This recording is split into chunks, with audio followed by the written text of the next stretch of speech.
индийский Pale Ale. Все знают, что это такое, но мало кто знает, что отдельно скрывает каждое слово. Начнем с эля. Сейчас мы называем элем все пиво верхового брожения. В английский оно пришло от древнескандинавского эль или эль и обозначало скорее цвет напитка. Оно стало общим названием солодовых, но не дистиллированных напитков. Также одно время в Англии в связи с борьбой с инвазивным растением хмель элем называли неохмеленное пиво. Далее понятие pale или бледный.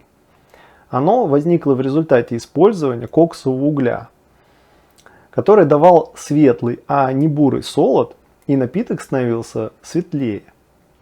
Pale появился достаточно рано, но в результате дороговизны был напитком для богатых. Позже коксовый уголь станет дешевле, и солод будут готовить преимущественно на нем.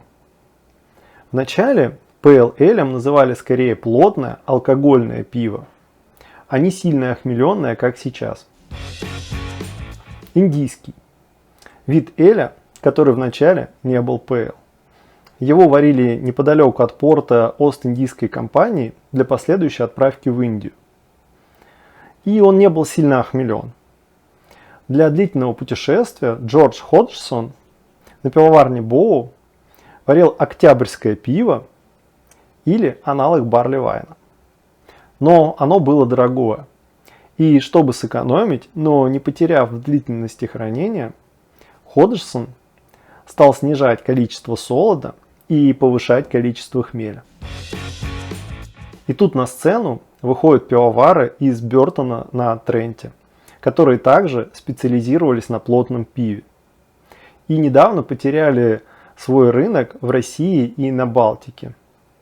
И так как у них тоже есть выход к морю, Ост-Индийская компания предлагает одному из них сварить аналог охмеленного пива Ходжсона. Пивовар Сэмюэль Олсоп соглашается и в 1823 выпускает свою версию со светлым pale солодом. Потом к нему присоединяются и другие пивовары из Бертона. К тому же оказалось, что вода из Бертона как нельзя кстати подходит для пива с высоким содержанием хмеля, благодаря сульфатам кальция. Маркируется такой напиток IPA или IPA. Постепенно Pale Ale становится синонимом биттера. Все потому, что его светлый цвет был отличительной особенностью нового стиля, а его основной характеристикой была горечь.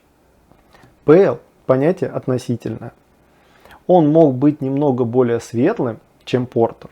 Например, потому, что светлый солод пригорел при обжарке. А заходя в бар, покупатель вообще не видел цвета пива, потому что оно находилось в бочке. Поэтому просили просто биттер. Популярность стиля росла, и вот уже к 1850 году его уже производили во всем Соединенном Королевстве. IPA довольно быстро перестал быть индийским, и вот его уже называли просто Pale Ale. В результате падения экономики после Первой мировой войны он перестал быть плотным. А потом его добило массовое развитие лагера. В 80-х годах в Америке появился American Pale Ale. И только в 90-х IPA начал возрождаться в Англии. А сейчас это, пожалуй, до сих пор одно из самых перспективных направлений в пивоварении. В итоге, эль – это синоним слова пиво, ставший синонимом верхового брожения. Pale – это вид светлого пива, ставший синонимом горечи. Индийское пиво стало охмеленным и, как следствие, горьким только потому, что хотели сэкономить.